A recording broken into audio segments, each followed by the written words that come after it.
어떻게 자고 그 다음에 일어나서 어떻게 뭐 하고 아침 어떻게 먹고 또 개체는 어떻게 하며 뭐 1차식, 2차식, 3차식 어떻게 하고 몸 푸는 거까지 다 자기가 이렇게 짜요. 그냥 시나리오라고 할 수 있죠. 마음속으로? 예, 글로 쓰기도 하고요. 마음속으로 그리기도 해서 그대로. 저는 이제 꿈이 생겼고 그 꿈을 이루는 과정에서 알게 된 비밀을 오늘 여러분한테 말씀드릴 거예요. 사실은 제가 이런 이야기를 하면 대부분 흘려들으시고 자기 일이 아니라고 생각하기 때문에 다 이 비밀의 열쇠를 가져가지는 않는 것 같아요. 성공을 여는 열쇠는 바로 생각이에요. 저는 사회적으로 성공한 사람들을 꽤 많이 만나봤는데 그 사람들이 가진 공통점은 굉장히 특이한 공통점들이 대부분 있어요. 그거는 정확한 목표와 그 다음에 그걸 이룰 수 있다는 신념이에요. 저는 생각은 물리적 힘이라고 믿어요. 근데 생각은 그냥 뇌의 현상이 아니라 이거를 잘 이용하면 물리적 힘을 갖습니다. 그 서양말 중에 이런 게 있어요. Thought become thing이라고 해요. 뭐냐면 생각은 실체화된다는 말이에요. 그리고 우리 한국말에도 말이 시가 된다는 말이 있죠. 네. 그런 걸 더 멋있는 말로 입성수, 고성수라는 말도 있어요. 네. 말하면 말한 대로 된다 이런 얘기죠. 그 다음에 성경에도 보면 요한복음에 왜 태초에 말씀이 계시니라 이 말씀이 하나님이시나 뭐 이런 구절도 있고 부처님도 뭐라고 그러셨냐면 현재 나는 내 생각의 소산이다 이런 말이 있어요. 그러니까 생각은 여러분들은 생각은 그냥 머릿속에만 있는 걸로 알고 있는데 생각은 물리적 현상으로 발현할 수가 있어요.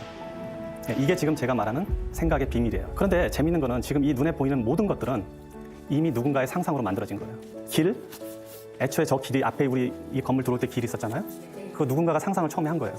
자동차, TV, 건물, 하물며 여러분들도 누군가의 상상이에요. 어머니, 아버지의 상상이잖아요. 예. 우리는 지금 우리 눈에 보이는 모든 거는 다 처음에 상상으로 시작을 한 거예요. 사실 우리가 현실 속에 살고 있다고 생각을 하지만 우리가 생각을 하지 않으면 어떤 것을 깊게 생각하는 사람들의 상상 속에 우리는 살게 돼요. 우리가 아무런 상상을 하지 않을수록 우리는 여전히 다른 사람의 상상물 속에서만 살게 되는 거죠. 그런데 정말 다행인 것은 무슨 뭐냐면 여러분 지금 모두 각자 한 분 한 분들이 전부 다 자기가 원하는 걸 만들 수 있고 상상할 수 있다는 거예요. 인간이기 때문에. 성공학의 대가 나폴레온 힐의 저서 중 성공학으로 이끄는 끌어당김의 법칙과 생각하라 그러면 부자가 되리라를 읽고 이 내용들을 실제로 실천한 인물들은 누가 있을지 찾아보았습니다. 역도 선수였던 장민환 선수도 실제로 시합 당일에 자신이 어떤 준비 과정을 거쳐 대회 무대에 올라가는 것까지 세세하게 상상하고 시각화했다는 것으로 알려져 있습니다. 이미 대회에 참가하고 있는 것처럼요.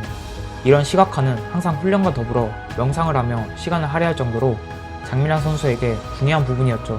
그리고 연매출 1조, 전 세계 3,800개가 넘는 매장과 1만 명이 넘는 직원들을 책임지고 있는 스노우폭스 김승호 회장도 이 끌어당김의 법칙을 제대로 실천하신 분이었습니다.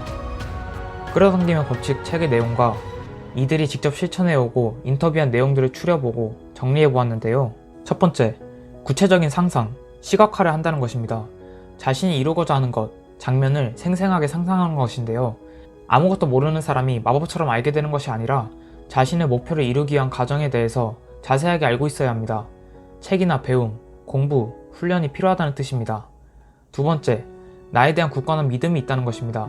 상대방이 나에게 현실적으로 조언해준다며 이야기해도 그 이야기에 전혀 동요되지 않고 나를 믿을 수 있는 힘, 아무것도 하지 않으면서 갖는 믿음이 아니라 내가 걸어가고 있는 밀도 높은 과정에 대한 확신이라는 생각이 들었습니다. 세 번째, 원하는 목표 설정과 그에 맞는 정체성으로 바꾼다는 것입니다.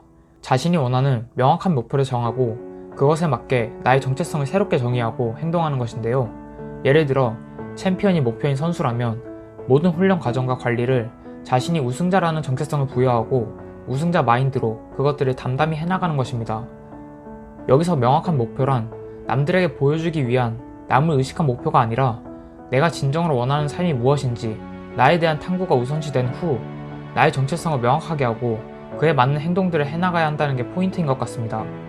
결국 이 마인드와 생각 훈련이 수반된 상태에서 명확한 목표를 향해 열렬히 밀어붙인다는 것이죠. 그리고 나폴레온 힐은 말합니다. 희망만으로 부를 달성할 수는 없다. 성공에 필요한 것은 명확한 목표와 계획이며 그것을 지탱하는 것은 불타는 소망과 부단한 인내력이다. 끌어당김의 법칙의 진위 여부와 관련해서 많은 다양한 의견이 존재합니다. 그런데 이런 의문이 들었습니다. 이것을 명확하게 진위 여부를 판가름하는 것에 나의 인생의 에너지를 낭비할 필요가 있을까? 나폴레온 힐은 이런 말을 남겼습니다. 성공을 믿는 사람만이 성공할 수 있다. 가령 조금이라도 마음 한구석에 실패를 생각한다면 그 사람에게는 틀림없이 실패가 찾아올 것이다. 적당히 살자.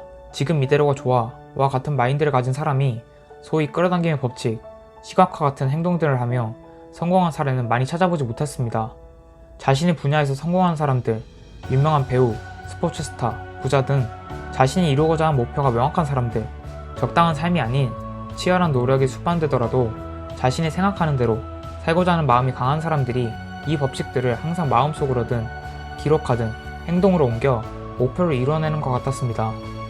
그리고 이것의 핵심은 진정으로 나오는 확신 같았고요. 내가 할 수 있을까? 못할 것 같은데? 정도의 생각으로는 부족합니다. 나에 대한 단단한 확신이 있어야 한다는 거죠. 내 치열한 노력은 베이스로 가져갈 수 있다는 마인드와 목표를 향한 갈망이 강한 사람일수록 이것의 첫 시작에 서 있는 사람이 될 수 있을 것 같은데요. 그렇지 않은 사람은 출발선조차 힘들다고 봅니다. 이유는 얼마 지나지 않아 나에 대한 불확신과 목표에 대한 불확신, 두려움이 생겨 결국 이어나가지 못하게 되며 안 되는 것이었네? 포기하기 때문입니다.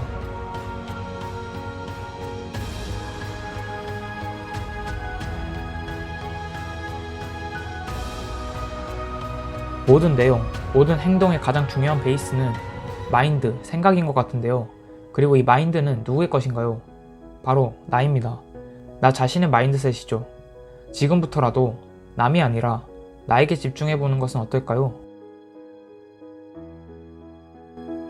다양한 스토리로 다양한 관점을 갖길 원하는 사람이라면 지금 이 채널을 구독해보세요.